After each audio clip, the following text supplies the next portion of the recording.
Professional wrestling is the one true sport. Other sports have their share of intense, dramatic moments, but nothing can compare with professional wrestling.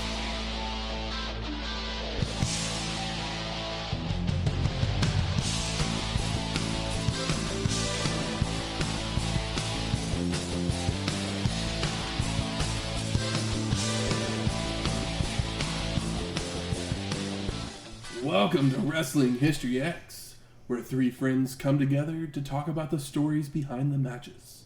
I'm Matt. I'm Rematch Mike. And I am Sensuous Shane.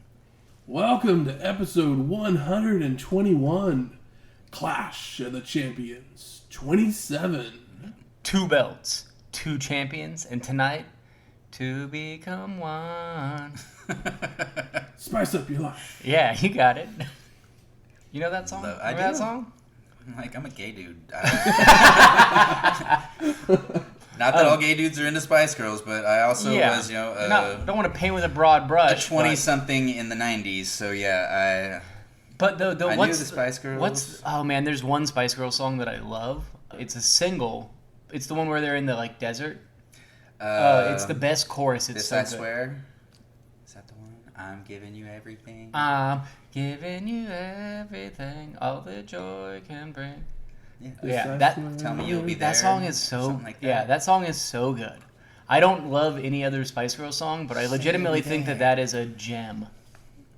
Low-key, Spice World is not a bad movie. It's not. Spice World is kind of the precursor to Josie and the Pussycats, also a pretty good movie. Josie and the Pussycats is a great movie. You did not have to work at Blockbuster when Spice World hit the video rental and the soundtrack hit Blockbuster Music, because for that, I think they stretched it over a good 4 months.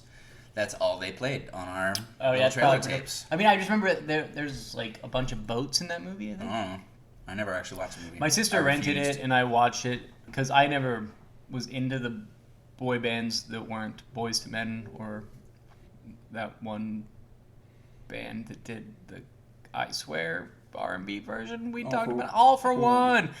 But yeah, I do have opinions about the boy bands from the late 90s just because it was a thing, but I was never a fanboy for any of them. And my hot take is that the Backstreet Boys are better than NSYNC because they have better singles, better songs. The only reason people like NSYNC more is because there was a better looking group of guys, because their songs are not nearly as good. Justin Timberlake is more talented than any of them combined. Yes. He's still a nard. But Backstreet Boys was a better group. Oh, better. They just have better songs. Yeah. Even if the other band sang those songs, just the actual songs and compositions are better. They just got a better group of songs to perform. Yeah, I remember listening to both of them. I went and saw Backstreet Boys in Tampa because my niece won tickets off the radio and I was her chaperone. So I saw them in concert and they put on an awesome show. I'm sure But music-wise, I was more of an NSYNC guy just because, they had boppier tunes and I don't know. I'm Backstreet Boys. I don't know if I'd say for life, but it is 1994. Have you heard their new stuff? No, of course not. Yeah. I don't even like the old stuff that much. I just think that it's better. The new stuff is very different. I'm more of a, is it Together? The MTV parody show? Shit, I don't even remember. It sounds very familiar. One of the older guy was played by Chris Farley's brother. Oh, yeah, that's right. Yeah, and I do remember that show now. Their songs were super coded about jacking off and stuff. It was very funny. The good days of MTV. I shouldn't even say the good days of MTV because the good days of MTV were when they actually played music. But but it was still the good days of post music MTV where they played shows that It was that in between era when we had things like Undressed. Undressed, yes. Yeah, Remote Control was fucking awesome. I mean, hell, even the Jenny McCarthy show. I don't know if I remember Remote Control. I mean, I've gone back and watched things like The State of Beavis and Butthead, Singled Out for sure. Remote Control was before Total Request Live. Oh, okay. I mean, I definitely remember Total Request Live. It was a game show. Oh, okay. That they did on the show. I don't know if I remember. Yeah, I mean, it was great. Syphil and Ollie. I was a big fan of Syphil and Ollie. Colin Quinn. I'm surprised you haven't watched it because that's where he kind of got his start. Yeah, I mean, I watched The State, but that was something that I went back and watched. Oh yeah, The State was awesome. Yeah, very good. Uh-huh. Well, we spent a little too much time here. Let's get to the Clash. Way to go, This was Spice Girls. the 27th Clash of the Champions produced by WCW. It would take place at the McAllister Fieldhouse in Charleston, South Carolina on June 23rd, 1994, with an attendance of 6,700 people. Fieldhouse, it's like, is this where the Basketball team plays? Yeah, is this the football training center? All right. I mean, cool. That's a decent amount of people packed in there, though, for something called a Fieldhouse. $7,000. But we're in South Carolina. So let me mix this up before you say that. So Matt, we're in South Carolina. Oh. What did you bring for us today? Flip the script. Well, Michael just kept going on and on about these boiled peanuts. Well, you guys said we keep going to the Carolinas. Like, I don't know. That's the only thing I know. Boiled peanuts. Yeah. And we found that they're originally came from South Carolina. And we're like, we're there. In South Carolina, they sell boiled peanuts on the side of the street the way Southern California you can get a bag of oranges. Yeah. So basically, to get him to shut up about these boiled peanuts, Oh my gosh, I'm getting buried alive. I found a place here in Oklahoma City, a little bit down south, Norman area, that had boiled peanuts. It's called Mason's Pecans and Peanuts. So I ran down there, grabbed us an order or two, and we're sitting here chomping away on some boiled peanuts. Yeah. They're kind of edamame-ish as far as the texture. Yeah, It's very edamame, but extra salty. Oh. These are not the great ones, but I do love them. There's something about the texture and the hardiness. It's very meaty without being. The texture, I dig on them. I'm very curious because we got the original ones. They have a Cajun we got original. one. They have a Cajun one. I'm thinking the Cajun ones might be amped up just a little bit more if they're actually boiled in Cajun seasonings because all that stuff I'm sure would they seep inside. probably are. The ones that I had when I was a teenager, because I had family that lived in South Carolina and go out there and visit, were obviously fresher, although I don't know if that even matters. I think it just really depends on the kind of seasoning you put in there. Yeah. These ones are very salty. I do enjoy the texture, but there's not a lot of flavor. It's more of salt and then a texture. Yeah. But I enjoy the texture. It's kind of like a water chestnut without the crunch. And Maybe. see, I hate water chestnuts. So Really? yeah. Oh yeah. It's the crunch that I hate of them. Oh, there's no crunch here. No. And There's that's definitely why no these crunch, ones yeah. I like better than the water chestnuts because water chestnuts, the crunch is just, it's off-putting. I can't say that I'm loving them. No. I'm thinking I would really like the Cajun a whole lot more. But Yeah, these are a little too much it kind of just tastes like soy sauce. Yeah. It's it's just really salty, but I do kind of... I love them in concept, and I am enjoying this because I haven't had them in so long. But these are definitely not top tier boiled peanuts. And I'm wondering too, because we bought them this morning, Maybe If buy them, getting them eat fresh, them yeah, because they've had a lot of time to sit and steam inside the shell, so they've gained a lot of that boiled shell flavor. Yeah. That's true as well. Well, let's move to something that happened right around the same time as this show. Oh yeah. The top grossing film of the year would be released a week prior. The Lion King. I think this might be the only Disney movie I saw twice in the theater. I always forget everyone's age here. But 43. We're older than you. I know you're older than me, but it's like a small increment between each of us. But it's also a significant one whenever it comes to things that how something hit at a point in time. Whereas The Lion King, I had the soundtrack. I was probably in second grade or some shit. I was born in 87. I think I was in junior high. You were in high school. This was the summer before my senior year. Yeah, so this is me. I'm still in elementary school. My brain is still soft and squishy. My room is full of Aladdin toys and shit, and then they drop this, and we get the soundtrack on CD, and it's blasting everywhere, and I'm laughing at Timon and Pumbaa fart jokes and talking about how this is the greatest movie ever. I think if you weren't laughing at Timon and Pumbaa. Fart jokes. Do you even have a heart? Exactly. 'Cause, I mean, I'm right there with you. I had the soundtrack, watched the movie many times. Yeah. Yep. I mean, Good to know. I mean, this is also like one of the first VHSs I probably ever bought. I was a senior in high school when we played the soundtrack on, in choir, on like study hall or study breaks and stuff like that. Just because, or not even just in choir. Yeah, it was just so throughout huge. the damn school because it was And good. I basically came online like mentally, where at the time that like Disney went into its resurgence. Like I remember the day Little Mermaid got released on VHS and watching it, because it came out in 89, so the VHS probably came out in 1990. So I was like, at that point in time, I was just old enough to actually have a memory of it. But if I saw it in 89, I would have been 2. So it was 3 when I saw the movie, and I remember that, and then seeing the whole re-rise of Disney. And this was kind of like the high watermark until we get like Toy Story, because like from here you get Pocahontas and like Hercules, which I think Hercules is really good, but it's different, and it's kind of like everybody being like, okay, we're tired of this. We're tired of it. You already did it better earlier. Pocahontas, while I loved it, that was the first Disney movie that I fell asleep at the theater. Yeah, you loved it because it looked nice. The songs were pretty. It was nice, It may have been I was too old for Disney movies at that time, because I would have been 18 I'll when be honest, Pocahontas I didn't came like out. Pocahontas at all. So Okay, good. So I mean, I saw it. Like the Hercules was the last one where I remember seeing it and being like, oh yeah, that was fine. But after that, like, I can't say anything about him outside of like Toy Story. I may have been where you were for Pocahontas when Hercules came out, because I mean, Hercules was okay, but the important thing here is, even with the songs weren't as good. With our age gap, or definitely the songs are not as good, but is that Lion King is great, and everybody agrees that it's great, and we could watch it. We could stop this right now and probably put it on, and we'd be like, "Oh, this is nice." We'd have a sing along. Yeah, we would. We definitely would. The question is, did either one of you see the remake? I didn't want to. I guess I stole you said your it answer. first, Yeah. but like I agree with you. I just didn't care to.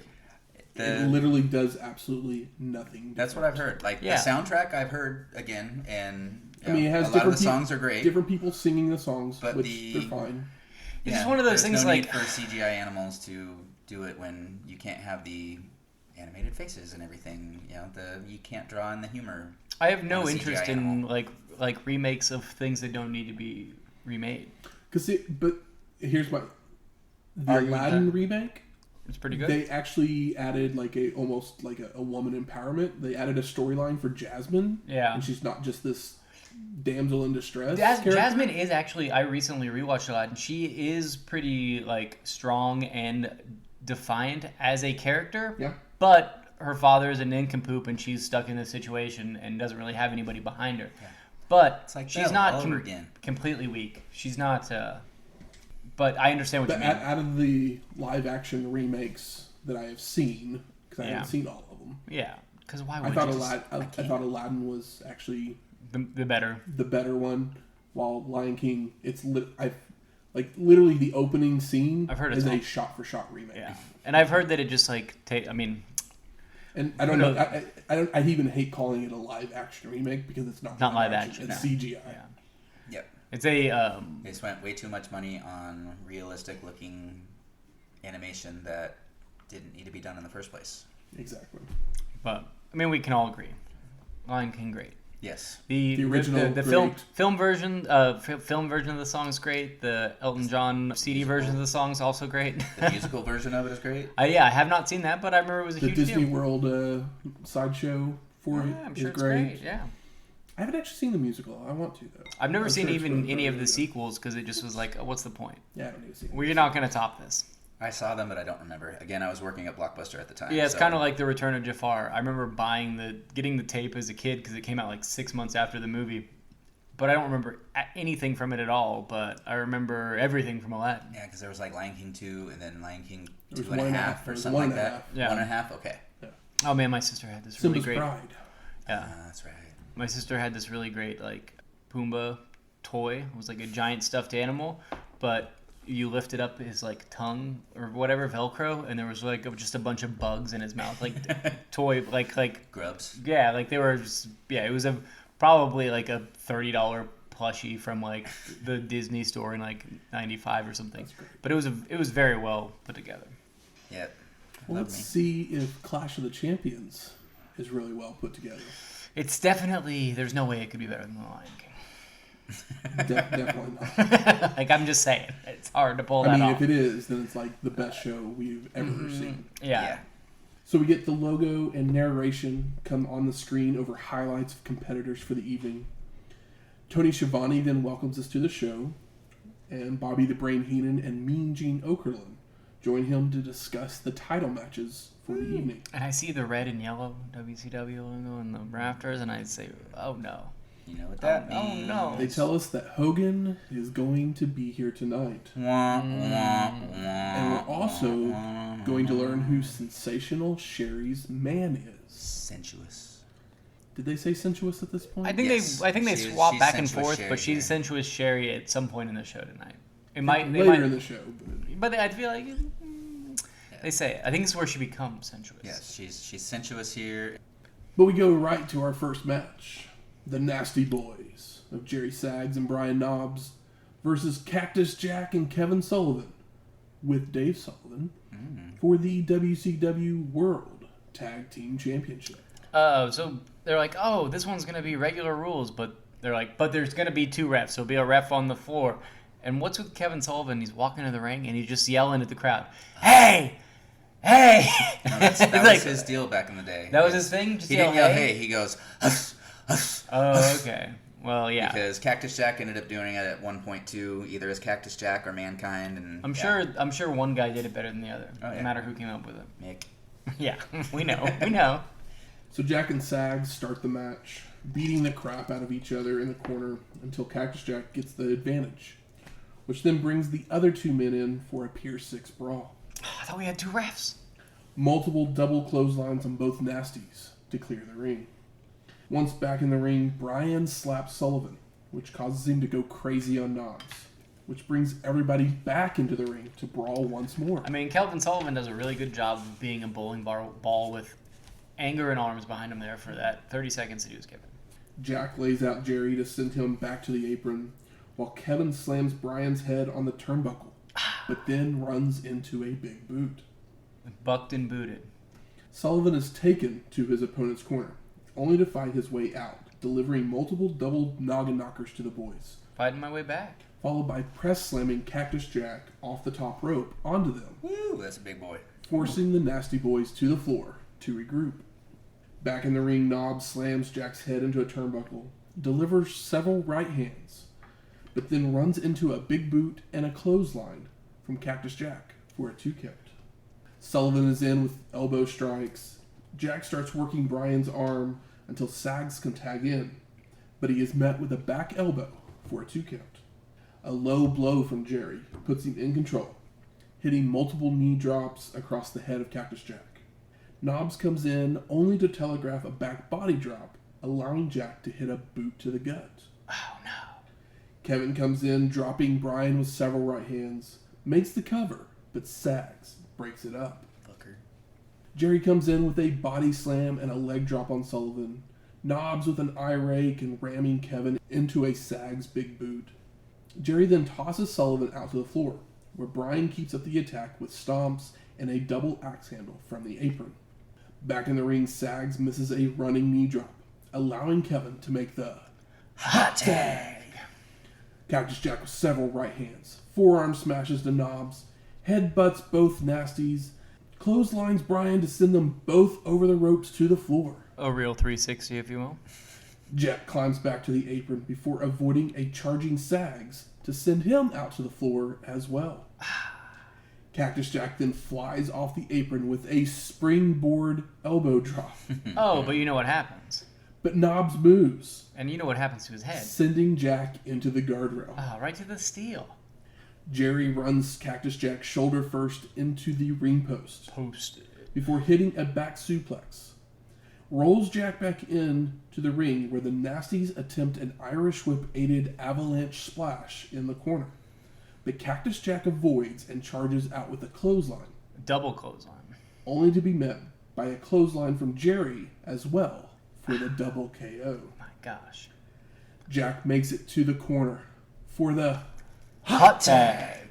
Sullivan cleans house with right hands on everybody. Kevin then tosses Knobs to the floor and follows out after him, while Cactus Jack and Sags are still in the ring. Brian starts going after Dave Sullivan, but then runs away with... Oh yeah, we forgot to talk about Dave Sullivan. He's here with the crutch on the outside. Sorry, guys. But Brian then runs away with both Sullivans chasing after him, when Jerry comes from behind to attack Dave. Knobs is climbed back into the ring, where Jack DDTs Brian for the pin and the win. Double arm DDT. Post-match, Sags tosses Cactus Jack out to the floor and continues to brawl with them until the refs can clear them all out. Yeah. I feel like we've just seen this match for so long, and this was not a bad version of it. And this is... I think this is the worst of the three Yeah, but Cactus Jack, I feel like Nasty Boys matches that we've seen.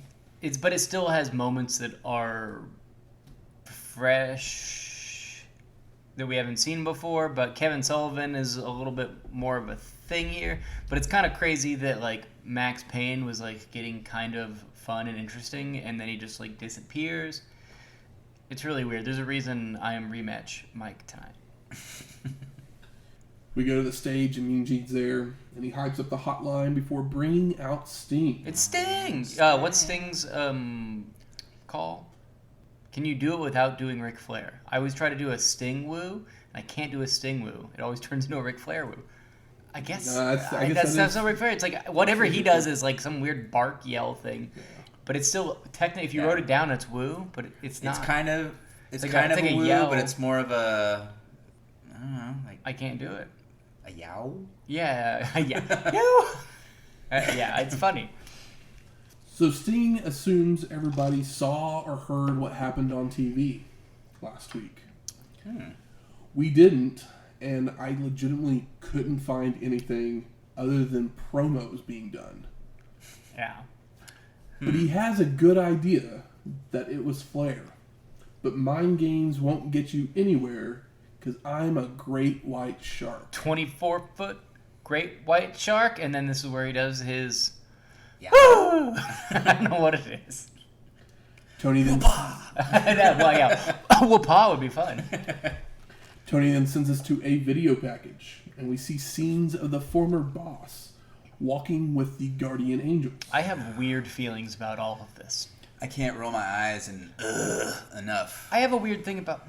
Let's just get through it, and then we'll talk about it. Yeah. So the Guardian Angels are a volunteer, unarmed crime prevention unit that walks the streets in different locations. But it comes off like Death Wish, but somehow more racist than Death Wish. We see honestly, which is not good.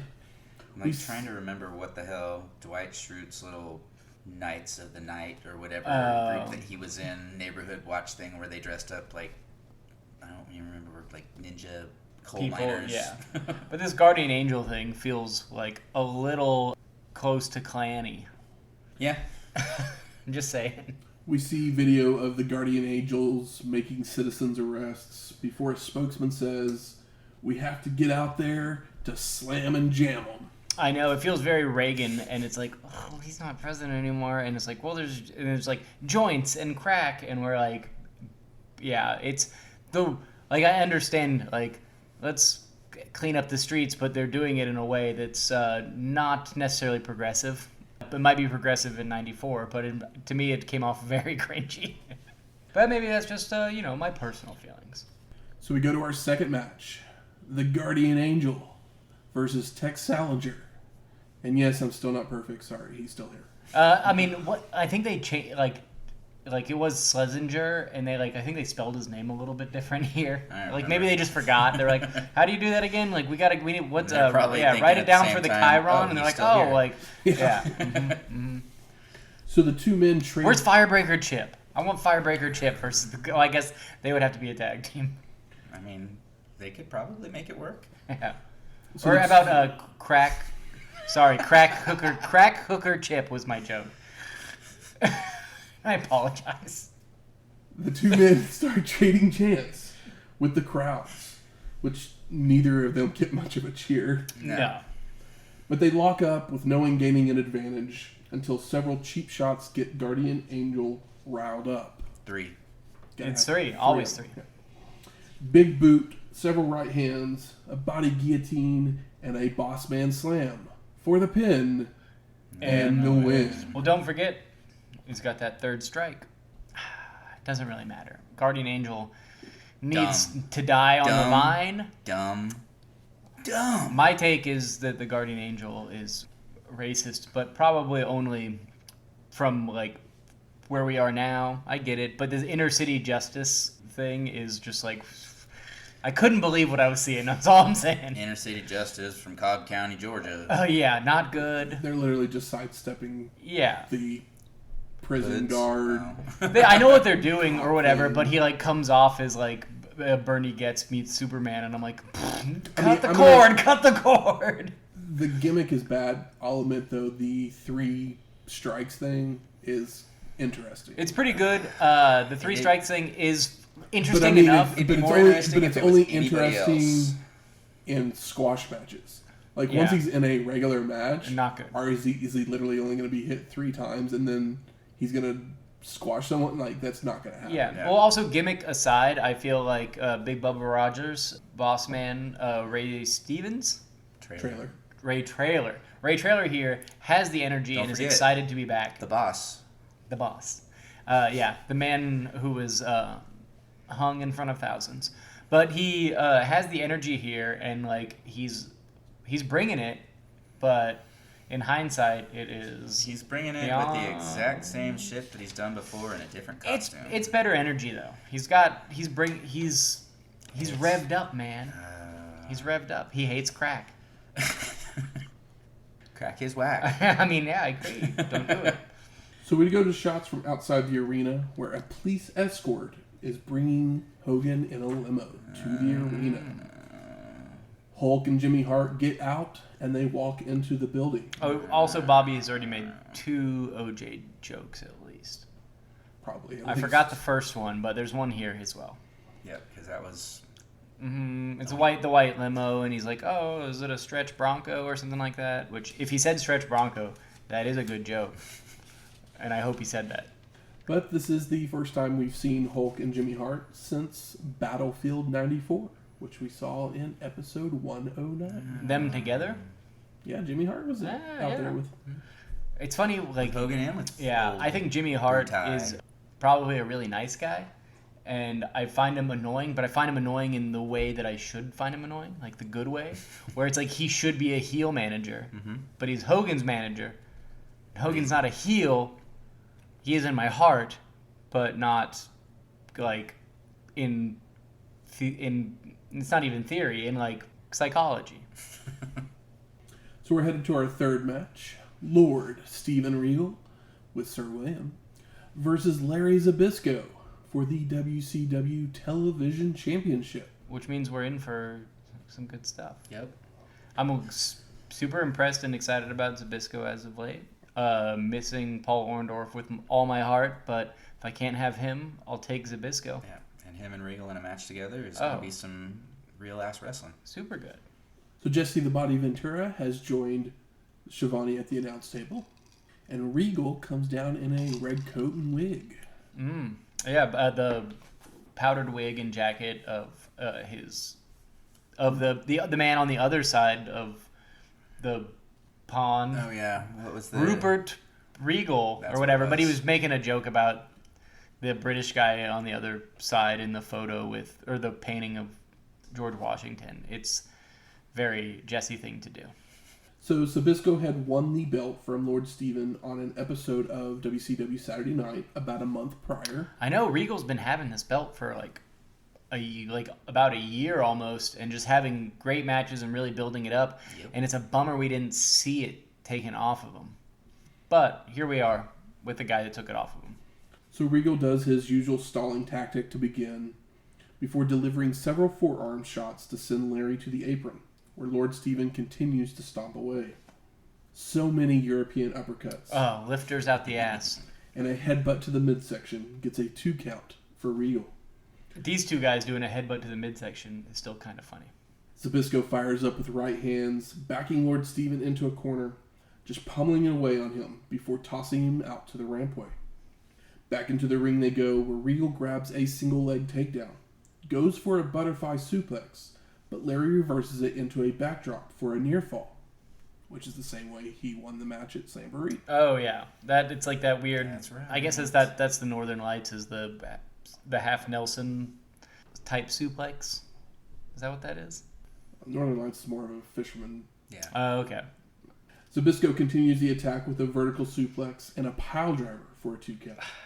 Follows it up with a swinging neckbreaker for a near fall. Regal comes back with some uppercuts and a knee drop before locking on a sleeper, taking Larry down to the mat. Zbyszko starts to make his way back to his feet, only for Lord Steven to stop him with more forearm shots and uppercuts for a 2 count. I love the position of the sleeper here, because like they just did a quick run of big boy moves, and then it's like, okay, well here's your, like, you rest but you have the advantage of him. Like, this is where you do your chin lock or your sleeper after you're both exhausted and you couldn't put him away, and you can wear him down a little bit. Yep. Smart from smart guys. Larry counters those blows from Steven into a body scissors, but a headbutt frees Regal. Lord Steven then with a jumping knee strike, several more uppercuts, only for Zbyszko to come back with a bear hug, dropping Regal to the mat, where he transitions into a Boston Crab. Oh no. Sir William then rakes Larry's eyes, allowing Lord Steven to power out and roll on top, using the ropes for leverage, for the pin, and the win. And new. Good shit. Yep. Such a nice flash pin. Such a great use of time. My God. Telling you, I think Regal was one of the. I shouldn't say one of the first, but he's at the top of my favorite heel wrestlers back in the day, just because He's also got, like, got in there and actually did shit. I feel like in this, is it US or TV? TV. Television. Yeah, this television title era in the last like year and a half, 2 years, where it's Steve Austin, Regal, And Arn Orndorff, Zbyszko, like it's Arn had it for a yeah, short Arn. time. It's just like these are the things that I love, and all of these matches, some are better than others, but none of them are disappointing because they resemble wrestling matches in like the truest form every time. Whether they're good or bad, they're still like, oh, well, this is what wrestling is. So we go to Mean Gene on the stage, and he hypes up Bash at the Beach before being joined by Dustin Rhodes and Arn Anderson. Mean Gene asks the enforcer if he's going to team with the Natural at Bash. And Double A says he has a couple conditions. He's not going to get the Arn that's standing here. He's going to be the old Anderson who's not politically correct. And the Double A that was going to slap his granny. Now he expects to get hurt real bad, maybe even permanently. They may get fined, but he will team up with Dustin. Rhodes then chimes in that the whole world stands behind them, and no tag team can stand in their way. Sounds good to me. So we're headed to our fourth match. Johnny B. Bad versus stunning Steve Austin for the WCW United States Championship. Rematch Mike here on Color. Bad's robe says, "Let's not sit down, Charleston. Let's get get down." And you know he's got bad blasters. Down. You think he's got Bad Blaster like sleeves on the inside of the Oh, yeah. jacket? That jacket, it's like, man, that's a lot for like Clash is free, and Clash is kind of like our quarterly event show that like where you get quality matches and title matches on TV where the title could change hands and stuff. But I wonder what Johnny B was getting paid to spend that money on that gear. I would love, to be honest, to own a piece of gear. That would be the most funny and fun piece of gear to own, is that Johnny B. Bad Charleston 27. You don't want Guardian Angel's beret? No, I saw the commercial that they had for it. I'd get one of those on the internet. The Guardian Angel's beret is basically a Trump hat. Yeah, I was gonna say. The way that it looks Don't now need in a red hindsight. Yeah. The only red hat I'm wearing says like Budweiser or Fuddruckers on it. I don't even wear those. I don't want anybody to assume anything. So there are no red hats. Remember when red hats were just those bitchy ladies that would come into your restaurant and only tip you a quarter? I call them quarter tippers. So before the bell, Austin slaps Johnny. Of course he does. But Bad doesn't do anything because the title is still in Stunning Steve's hands. Oh, yeah, he's teasing him. Slap, hold the belt up. I'll knock you out, buddy.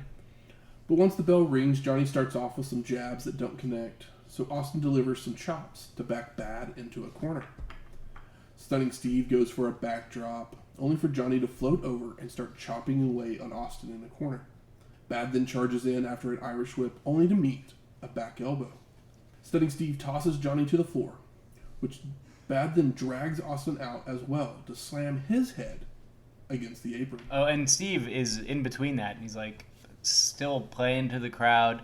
Steve is just getting better and better, and this is maybe like feels like the third Johnny B. Bad match we've seen with him in a row, and they've probably been working house shows and stuff. I mean, for Steve Austin to be as good as he is here, it's just crazy, fucking incredible because he's only 5 years into his wrestling career, and he's wrestling at top star level. Yeah, and also Johnny B. Bad, like, we keep seeing him being better. I mean, I'll talk about it later, but people always say how Mark Marrow is the pits, and I'm like, maybe he is, but he just consistently gets better in WCW. These matches that he's in are not bad, and he gets a reaction, and like he's crisp most of the time. No, he has a very fast, sad fall from grace. Yeah, I'm aware of it. Back in the ring, Johnny starts working the arm before hitting a drop kick and an arm drag to continue the arm work. But a hair drag by Steve breaks the hold, so Bad hits another drop kick to send Austin out to the floor. Once again, back in the ring, Johnny heads up top for a flying clothesline for a 2 count. Hits several knee drops and an arm bar to work the arm a little bit more. Bad starts running the ropes, catches Stunning Steve going for a big boot, spins him around and tries for the kiss that don't miss. But Austin ducks and crawls to the corner. The kiss that doesn't miss. Johnny charges in only to receive a big boot before being yanked down by his hair and an elbow drop across his back. You guys notice the Steve Austin keeps doing like the 2 fingers in the air, and it's so close to the 2 middle fingers, and you're just like, he's just, you notice so much stuff as it goes on. There. Yeah. Almost. Bad is tossed to the ropes but comes back with a roll-up for a near fall. Begins to fire up only for Stunning Steve to just kick him back down to the mat. Johnny is sent to the ropes once again, coming back with a drop kick, an atomic drop, and a head scissors takedown. Continues the attack with punches and a DDT. Ooh. Bad with a backdrop, knee to the gut, running clothesline, and a body slam before heading up top. But Austin hits the ropes to force Johnny to crouch himself. Johnny, you had him. All those big boy moves. Stunning Steve goes up to attempt a superplex, but Bad blocks and drops Austin face first to the mat. Johnny then flies off with a sunset flip. Oh, we know that move. Only for Steve to move to avoid. Bad landing. Austin makes the cover for a 2 count, so then Stunning Steve begins to choke Bad on the ropes and goes for a body guillotine, but Johnny moves in time. Bad knocks Austin down to get a 2 count, begins to hammer away on him in the corner with mounted punches until the ref pulls him away, which allows Stunning Steve to grab an FO from his trunks. Foreign object. Also, Johnny B. Bad, like, the ref pulls him out, but he's doing closed fists, and they're obvious ones. But, like, mounted punches are kind of always closed fists. But I get it. Austin nails Johnny with the foreign object, rolling him up for the pin and the win. But a second ref comes down to the ring. Oh no, the dreaded second ref? Telling the original guy what happened. Even raising Austin's hand, It's getting confusing. which causes the brass knuckles to fall to the mat. What's that? Wow, what happened? Bad then cradles up Stunning Steve for the pin, counted by the second ref. So what happened? But the two refs argue in the ring as we go to commercial. And you can call me Fred Willard, because what happened? No, like, where are we going with I this? think that's it's one of the Christopher Guest movies. Oh, I've yeah. seen it. Oh yeah, it's best Well, in show. Yeah, that's the one. Maybe Johnny, my favorite. Johnny had grabbed the belt and he's like, take it off with it. But the official announcement was that Johnny B. Bad was the winner by DQ. disqualification. So the belt did not change hands. A little sloppy way to do all of that, especially in like a U.S. title match, but I wouldn't be mad if, as much as we are talking about how great Austin is, I wouldn't be mad about Johnny B. Bad having the belt at this point in time, because he's over and he's got the charisma and he's good in the ring when he has a guy to be good in the ring with. Like, and now, rematch Mike might have to come back for one more match. Yeah, for sure. I mean, I technically feel like they probably should have changed the title here. They could have had one more match and then moved Austin up. I mean, Even though obviously. We know now That's what's about to happen, but Yeah. But yeah, I mean, like Austin, there's no reason that, let's say, a calendar year from this show, that if Hogan is not involved, that the lead match, if we're gonna fantasy book it, a title match in WCW 6 to 12 months from whatever night this is in '94 could be Ric Flair versus Steve Austin, Should be. and that would be incredible. absolutely. We then go to the stage, and Mean Gene is there with Hulk Hogan and Jimmy Hart. American made. Red, white, and blue running through his veins. God, this new song is so bad. Born and raised in the U.S. of A. Every time I think of Toby Hogan- Keith wrote it himself. I always think of the incredible Hogan song. The WWF song, I hate that Real song. American, great song. Whether you hate Hogan or not, it's such an earworm, so enjoyable. This American Made song is booty. Yeah. So Hulk knew his fans would be excited he signed. And he is pumped up to be in the WCW. No, Did thank you hear the fans, quote unquote, cheer Cheer. when they first had him come there out? was no cheer. Yeah. No, like it's Boos. wild, the booze, and he's just going straight through it. Like all these Hulkamaniacs, and it's like, there's no Hulkamaniacs No. here. He then goes on to mention These are Flair's fiends. he is a former 5-time champion and that he needs to clean up his legacy and prove he is the best world champion. Needs to clean up his legacy, huh? Well, I mean, he could have started here. Yeah. Ric Flair then shows up on the screens saying he has been looking for Hogan for a long time. Very weird to see the like WCW big screen, like kind of it's similar to the WWF one we've seen recently, but like this is so not a WCW vibe. And here we've got their mini Titantron, and then Flair popped up. Flair there to like the show Wizard up. of Oz. Yeah, Flair to do a Wizard of Oz promo, like not face to face, very bizarre. Nate says he will show everyone why he is the greatest of all time. But Hogan responds that he's been watching the Nature Boy for 15 years, and someday he will destroy Flair. I believe that last part, but I don't believe that Hogan has been watching Flair matches for 15 years. I don't believe that he's watched any wrestling matches he wasn't in. Oh, he may be watching it thinking, man, I wish I could do that. No, he's not. He's definitely not. I am not going to give Hogan any leeway on this, but why would you debut Hogan in Flair country? Not a good idea. Smart. No. So yeah, I mean, not a Carolina. Not a Carolina. Not really any of the places that they're going to play, but definitely not a Carolina. No, I mean, fuck it, go to, I don't know. I don't even know where they would go. Yeah, that was my first thought. Was like, oh, Georgia. It's like still a Like, go to Florida or JCP wherever. like WCW place, but it's not. Go to Hoganville in Yeah, Florida. his daughter's name is Charlotte. That's her wrestling name. Yeah. There's a reason for that. I mean, Slamboree was in Philly. Much Would better you place. not have had a better chance to get the reaction you wanted. That's kind of hard because of ECW and the Smart Mark thing. Philly's a little bit of a weird place. Maybe Baltimore? I mean, maybe, but they're not. They haven't been in Baltimore in a while. Yeah, and it's pretty they haven't really done any New York. But even if they did fucking Albany or something. I mean, he wasn't signed when they were in Chicago for Spring Stampede, so he couldn't have. Yeah, Chicago, but Carolina. Wrong place. No go. Yeah. It probably is a no go in most situations, but it's Ted Turner pumping money into this company for a reason that pays off. Yeah, I mean, at some point. Go to Atlanta or something.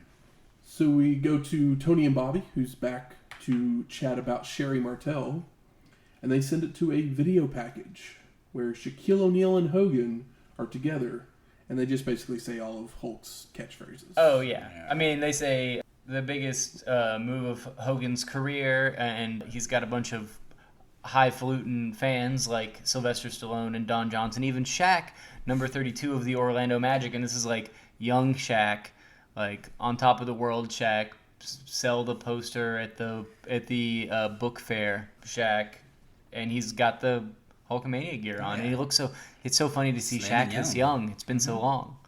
But I love how they throw Don Johnson's name in there. I mean, I know Nash Bridges or whatever the fuck that show was called was big at the time, but I mean, really, he's still Don Sylvester Johnson.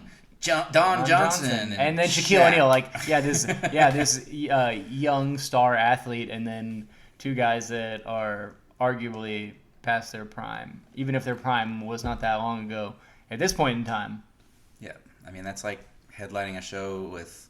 I mean, was Ozzy Osbourne, Guns N' Roses, and then the girl that was Phoebe's singing partner on Friends. I was gonna say Lita Ford. No, because she'd fit in there. Yeah, she would fit in there for sure. Yeah. So we head to our fifth match: the Nature Boy, Ric Flair, versus Sting. Woo! For the unification of the WCW World Heavyweight and WCW International World Heavyweight Championships. Whew. Yeah, so Rick's out first, but Sting's out with Big Gold, so I'm like, well, it makes sense. Big Gold's the better looking belt. I know, I was all like, Champ comes out first? Yeah, it's I don't know. I know Big Gold's the better looking belt. Well, Big Gold's the belt they ended up keeping, so you know that's the official belt that's coming out now. Yeah, that's not just the world; that's the international world. Yeah, Sting gets a little bit more all of the world fireworks. We're curious, where's Sherry gonna be? Wait, I do love. There's an image of a quick fan shot of a little Stinger doing his woo, and it's a Sting woo, but I still don't know how I know it's a Sting woo. Of course, before the match, Michael Buffer says those famous words. Happy birthday! No, that one will cost you money too. Oh my gosh! No, it's in public domain now. Oh, is it? Okay. Yeah. I mean, Stevie Wonder had to write a song just because they couldn't use it at one point. But before the two men get started, Sherry makes her way down to the ring. Mm-hmm. With she's got I'm doing my hand over my face, a veil on, a black veil on. But then she reveals that she has Stinger face paint on. Oh, it's good. I know. I was like, who could this be? Is this extra sensuous? Yeah, now. Is this Sherry or is it Fifi? I was gonna say. Oh. What if it would have been Fifi coming down there? Oh, I mean, I'm happy either way. Granted, I'm a bigger Sherry fan, but we all know I'm a Fifi stan as well. So the two men go back and forth with shoves and hair drags before going into some arm work until Flair is taken to the mat. So he heads up the ramp to regroup. He's a full heel Flair. We're looking at Starrcade 83 Flair. The good. Starrcade 83 Flair was face. Oh, well, I take it back. I'm sorry. But we're looking at... This is the classic I'm going to kick Flair. your ass out of the Four Horsemen Flair. Yeah. Dirtiest player in the game. Dirtiest player for sure. Back in the ring, Sting hits multiple gorilla press slams, which sends Nate rolling out to the floor, flopping right at the feet of Martel. The Nature Boy freaks out at the cameraman as he's getting up, and then at the crowd, but the ref just comes out to hold him back. Oh, I love the out of my face as he gets up. Flair makes his way back in and pokes the Stinger's eyes to gain control. Starts chopping away, only for Sting to no-sell it and fire up with a hip toss and several running clotheslines that send Nate back out to the floor. And I love that Flair is doing his dirtiest player in the game, Flair, the extra salty Flair. So he's yelling at the crowd and stuff, which we haven't seen in a long time, but the commentary is putting it over. And it's like, what is he doing? He needs to get his head in the game. The Nature Boy re-enters the ring and works on the Stinger with a few right hands. Goes back to the chops, but again, the Sting no-sells them, calling for Flair to just continue to chop him until he hip tosses and drop kicks Nate. Stinger goes for another drop kick, which the Nature Boy avoids and goes for the figure 4, but Sting cradles him up for a 2 count. So close. Flair keeps going back to the chops that do nothing. I mean, yeah, the Rick even pushes the ref this early in the match. So the Stinger fires up with right hands and goes for the Stinger splash, but Nate moves in time, causing Sting to hit the turnbuckle hard. The Nature Boy tosses the Stinger to the floor while the ref checks the time. Because, like Rick asks him, like, hey, how much time is left on the clock? So the ref, goes to the opposite side of the corner. Yeah, this is not 60 minutes. 60-minute Flair we're looking at. Because we still have the over-the-top rope rule. And that allowed Flair to throw him over the ropes. Also, the ref doesn't see him. Asking for time. We're on a budget here. This is Clash of the Champions. We didn't pay for this. Why do they still have that fucking rule? Because it's WCW, bro. Yeah, because it's real wrestling. I hate that. You got to keep them grounded. Otherwise, we just end up with dancing. I bet it disappears here pretty soon. Yeah, I'm sure it does. Flair follows out to find his chops are effective out there before dropping him with the right hand. Back in the ring, Nate, with multiple running knee drops, makes a cover with leverage, but Sting just continuously kicks out in time. More chops and a back suplex. The Nature Boy tries for the figure 4 again, but he's kicked away by the Stinger. So Flair hits a back elbow and locks on a sleeper hold. After those series of 2 counts, Rick even yells to the floor at Cherry. Just talking shit. He's very distracted. It's good. This seems very cookie cutter in a way, but this match is good. When you got the baddest bitch in wrestling sitting ringside wearing face paint for your opponent, yeah. Mm-hmm. Sting escapes by ramming Nate into a turnbuckle before catapulting the Nature Boy into a ring post. Head first. Which gives us another Flair flop before he rolls to the apron. The Stinger brings Nate in the hard way for a 2 count before tossing the Nature Boy to the corner for a Flair flip, landing on the apron. So Sting hits a clothesline to knock him down. I mean, Sting and Flair. When was the last time? The first time we saw them go the distance was 90? Yeah, a little bit earlier. 89 or 90? Clash 1. Yeah, these guys, Sting should know. There's no way that, Flair should be able to pull that move off. No. So that's a nice little touch. The Stinger continues the attack with mounted punches until Nate attempts an atomic drop. But Sting escapes and hits a clothesline before setting him on the top rope for a superplex. Ooh, big-ass superplex. Stinger heads back up top for a splash, but the Nature Boy moves out of the way. Flair with a stalling vertical suplex, but Sting is up immediately. No, that hurt my heart. He hip tosses Nate, followed by a drop kick, a press slam, and a clothesline that sends Nature Boy out to the floor. A 360, but he does a stalling. It's it's a brain buster. It's great. And he just pops right back up. I'm like, Hogan's about to be here, Sting. You don't need to be doing this. The Stinger goes for a plancha, but Flair grabs Sherry for her to take the blow, upsetting Sting as he didn't mean to hit her. Can you believe it's so scary?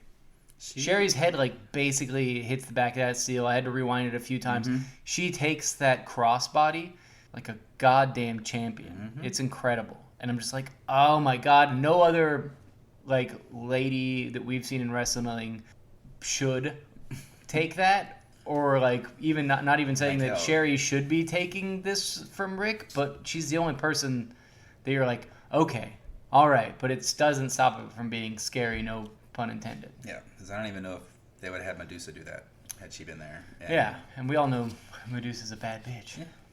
Nate kicks the Stinger before bringing him back in, where Sting reverses a hip toss into a backslide for a near fall.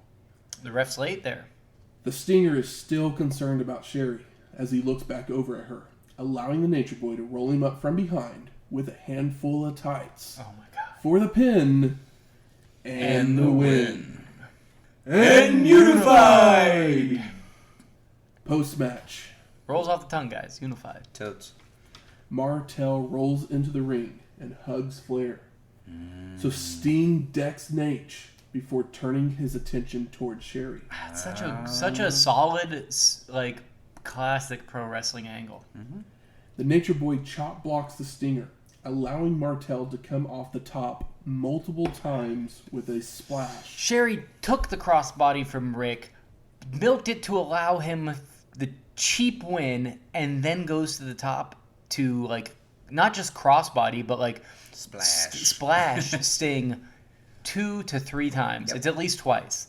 And she does it in perfect form, in a dress. Sherry Martel is the queen of wrestling.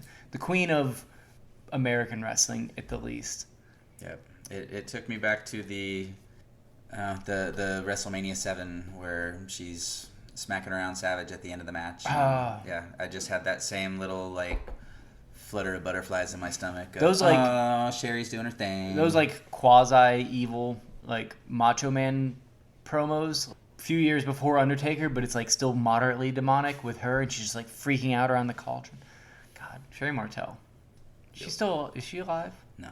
That's a shame, and that's upsetting. No. Medusa throughout her, Alundra throughout her Hall of Fame thing kept pointing up. Oh, that's good. Good. That's nice. That's I'm gonna get all teary just thinking about that. So the two continue the beatdown of Sting until Hulk Hogan makes his way to the ring, taking his time to rip his shirt off. Oh, there we once go. He enters the ring. Got our shirt rip. Yeah, I feel like we haven't seen a shirt rip in a while, and this looked like a classic shirt rip. Hulk then begins to hammer away on Flair, goes for the big boot, but Nate bells out to the floor. I mean, incredibly intelligent thing to do.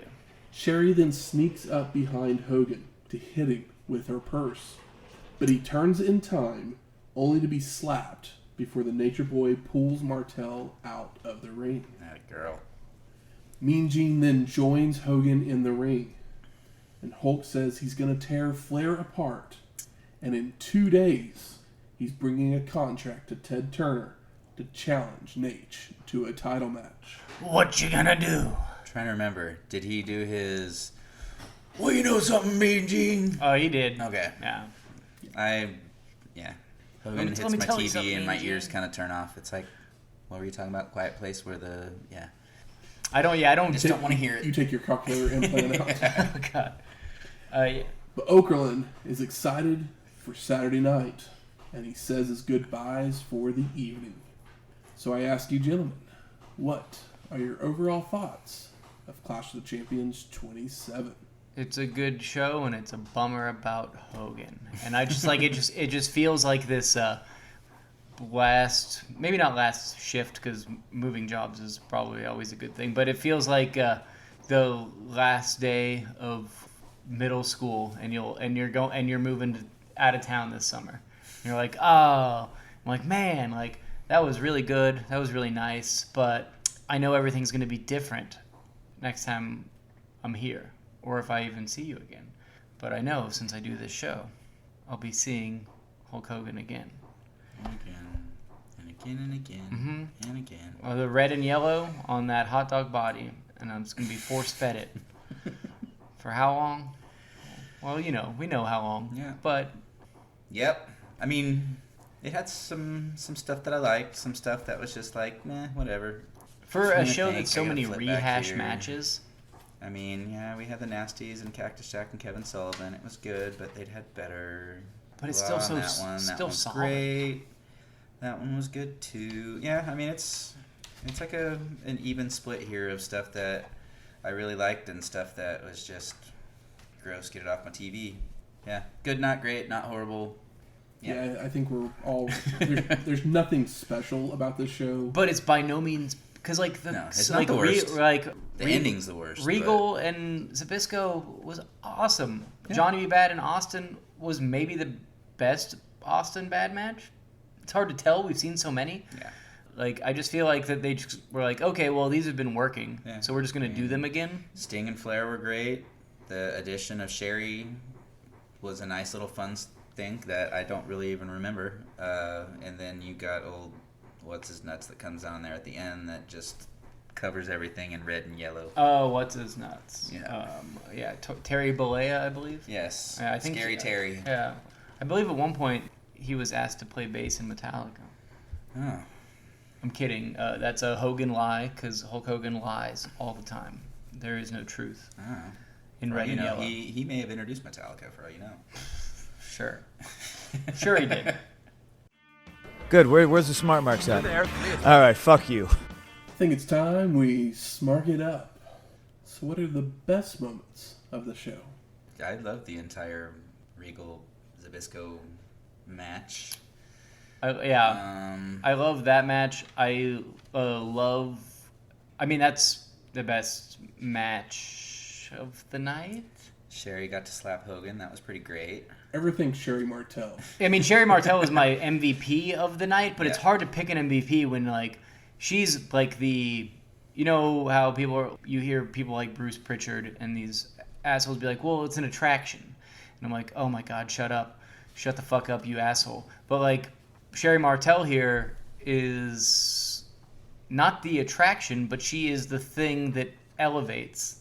Mm-hmm. She is the, like, fucking Mario magic mushroom that, like, turns this, like, Sting Flair match into a Sting Flair match with a fuck finish, but, like, you don't see it coming. No. You don't see it coming. It's really, like, that's, to me, like, what they did in that main event is a wrestling swerve.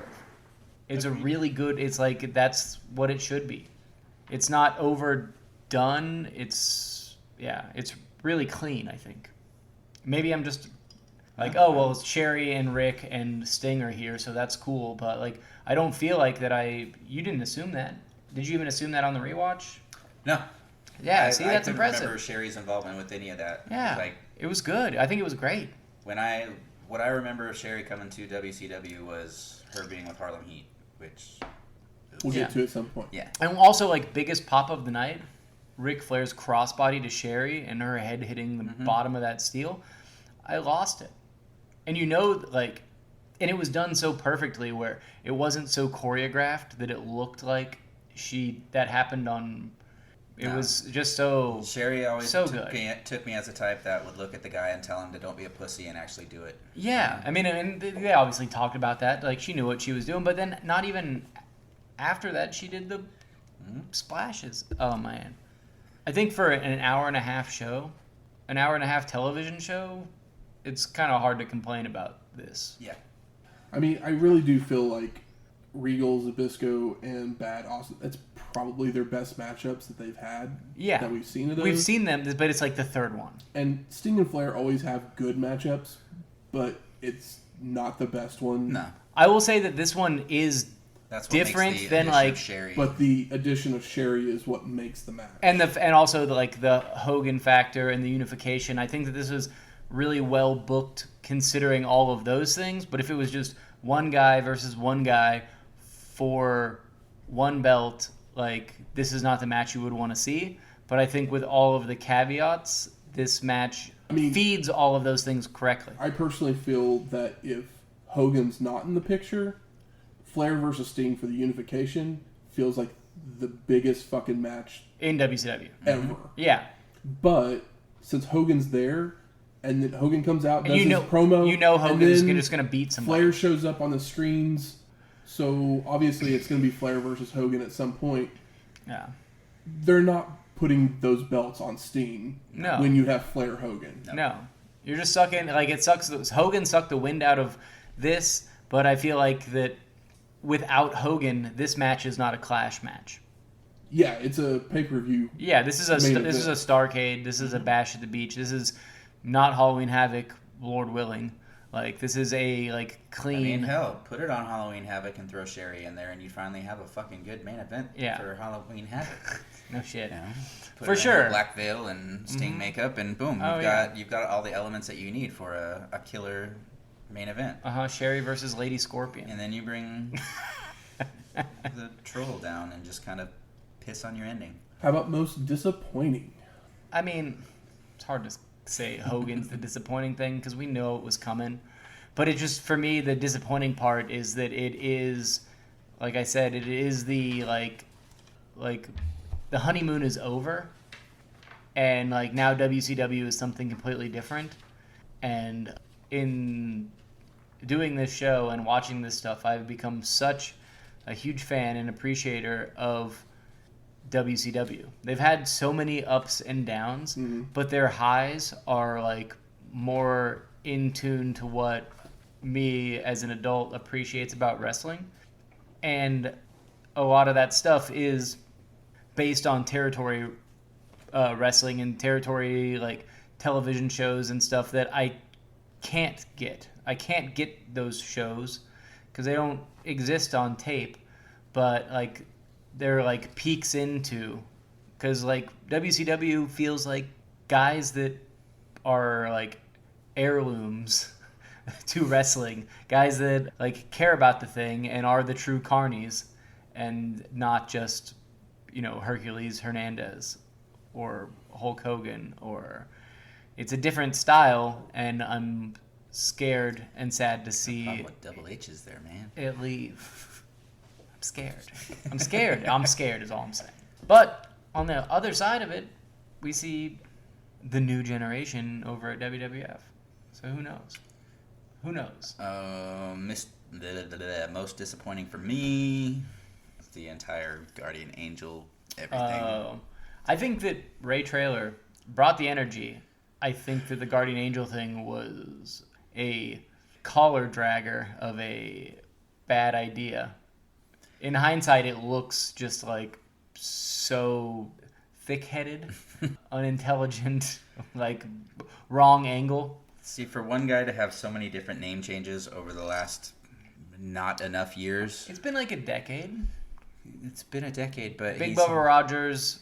It showed up in like 88, 87, 88. Yeah. So Really? For Big, yeah, for it's been like 7 the, years, and like he's Big got, Bubba like, Rogers with like the, you 7 know, different names. In JCP, Yeah. doing like, being the bodyguard. Trying to catch Cornette. Yeah. Off the... Yeah, exactly. I He's- guess it hasn't been That 10 was the years. first time we saw him. He's The other had thing all is- these different things, but he doesn't change his character really at all. So it's just the exact same That's true. character with He a different gets name. He gets a little bit better as far as like Like, if that was the working. case, just fucking be Ray Traylor and just be done. Wear a different costume or, you know, get some new ring gear, but you know just... what's really wild is like you're like, oh, that was like 87, 88, and I'm like, oh, that was less than 10 years from this show, but the like video, like the technology quality is so crazy because we go back and watch those shows and we're like, I don't even know what I'm looking at, just because the quality of the tape, of the production, of the like, it's like you had to already know because they didn't tell you what the angle was at all, and it's kind of crazy how And in about 7 years from this point, it's too much. it's too much. Yeah. Exactly. Yeah, it's like, why can't we ride the line? Best performer of the night. I mean, we kind of gave it I mean, I think To we all Sherry. decided that it was Sherry. Yep. because like nobody did a bad job, but also these were mostly rehashes, and the Sting Flair thing wasn't as special as we wanted it to be because it was to facilitate The Hogan stuff. Yeah, the Hogan stuff. How about most surprising? Is it Sherry coming out in the Stinger makeup or the immediate turn? It was her taking the bump to the floor and then the turn. Like, for me, it was... I mean, yeah, I know it was Flair country, but I just don't remember Hogan getting booed That early. like that back in the day. Yeah. So it was kind of refreshing to hear people felt like I did back then. Yeah, it was kind of surprising, but then I was like, oh wait, we're in North Carolina, Yeah. and like these people... South Carolina. Sorry. And like these people like wrestling, and we all know what Hulk Hogan does. And They we like don't- their real ass wrestling, and he Yeah. brought in the quote-unquote real American. I mean, maybe he'll surprise us and be Japanese Hulk Hogan. Yeah. Maybe, but I highly doubt it. You can only hope, but Never who know. knows? We'll find out probably pretty soon. Will he bump? Making their way to the ring It's trivia time. Oh, shite. What do we got this week, Matthew? This week, the category is pay-per-feud. We're back, and it's time to play the feud. Let's have it. The category is pay-per-feud. I'm trying to remember what that means. He's going to give us some match, and we have to guess the pay-per-view. I will list matches from a show. You give me the name and year of that show. Oh, that's right. Points are decided by when you answer correctly. So 5 points if you get it on the first match I give you, descending from that point forward. Oh, this is not a good category. So the first match is the Natural Disasters versus the Beverly Brothers for the WWF Tag Team Championships. The Beverly Brothers and the Natural Disasters for the Tag Team Championships. I can vaguely remember this, but I'm trying to remember what freaking show it was. I'm trying to remember even the like Hogan earthquake time period, and I'm like, well, it's obviously before that in my head. But I'll take the second match if Shane does not have a guess. When did they really kick in? Well, it was definitely after the Killer Bees, Yes. and maybe intermittent between a Rougeau sighting. Part of me wants to guess it, but It's all good. I mean, how many points ahead are you from me? I know. But if I don't guess it now, I'll be 1 point less ahead of you if I Sure, get the next one. sure. Screw it. Go ahead. Let's go to the next one. All right, for 4 points. Next match is Crush versus Repo Man. I'm so Man. bad at Again, I can remember that one, but putting a name to a date. flippin' show was it? Oh, it's post 89 and pre 93. And it's a WWF show. I know that at least. But the actual date and name of the show, I assume it's not a Survivor Series. Okay, let's go to the next one. Yeah, it's fine. Like, yeah, go for it. For 3 points, Ultimate Warrior versus Randy Savage. Shane? Shit, I may have gone too soon. The first one that came to my mind was SummerSlam 1992? Your answer is SummerSlam 92? Yeah. That is correct. I was like, ugh, it's 92 or 91. But 92, that seems like it was so long ago. But it's not. It's only 94 here. Yeah. We're not even at SummerSlam yet. But that is like, with the matches he named, it's like, that's such a SummerSlam card. Like, it's so a SummerSlam card. Well, yeah, when you said the first match, it was like, okay, so I was trying to think back. Like, it was before the Steiners came in, I think. Yeah. I mean, yeah, Steiners were here for, like, fucking no time at all. Yeah, they were there from, like, basically just 93 to early 94. The other 2 matches on the show that I would have named, Undertaker versus Kamala. Oh. And then the main event, of course, was British Bulldog versus Bret the Hitman Hart. Yeah, for the WWF Intercontinental Championship. We're in the UK. If your guess was wrong, my guess would have just been 1 year under that. So I was like, oh, well, like, so I knew, I was like, oh, it's SummerSlam, but I was like, I don't know what, and like 92, and I was like, I think that's right, and it was. So what's that put But our if it score wasn't, at? So the scores is Shane 79, Michael 47. oh, I was Dang. close with my guess, 48. Oh my gosh. So Dang. quite a bit of a lead. Oh yeah. Tons of time. Tons of time for you to come back. Yeah, of course. You got this. Next week, Hostile City Showdown 1994. And who might be hosting this show? I bet we're going to Philly. Oh, so Going back to you know, Philly. Eastern Championship Wrestling, Paulie and the Gang, Sabu, maybe a Terry Funk. I have not looked at the card, but I mean, come on. I don't think we'll have a who's Sherry there. Who's the guy that dresses like a Roman soldier? No, he's not. I hope he's not there I anymore. don't think Sal's around anymore. Oh, Sal Balamo. Who was the guy that we liked? Pitbull. I liked Pitbull. But we're getting more into our Sandman, Sabu.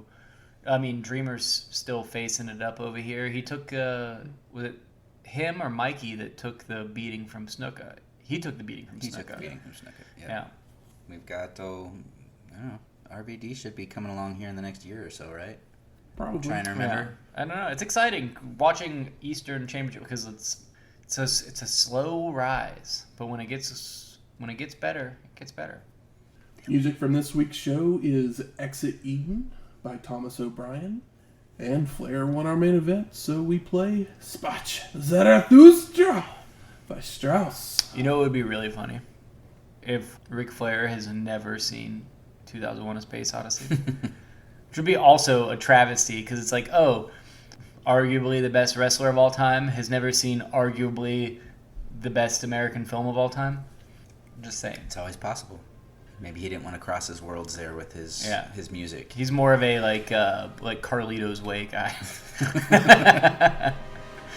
If you like this episode or any of our other ones, please go out there and rate and review us on iTunes, Stitcher, Google Play, or wherever you find your podcasts at. If you have any questions, comments, concerns, please email us at wrestlinghistoryx@gmail.com. Especially those recipes, because Give me some recipes. we're hitting up Philly a few times in the next couple weeks. Yeah. Sons If your of bitch. concern is that Flair is entering the WCW, I hate to tell you that you're a couple decades late and we can't do anything about it. Hogan? Yeah. Yeah. You said Flair. Oh, no. I apologize. You knew what I meant. Yeah. I had Flair on the mind. Or you can always hit us up on Twitter at WrestlingHistoX. That's Wrestling HISTOX. We'll talk to you next week. Laters!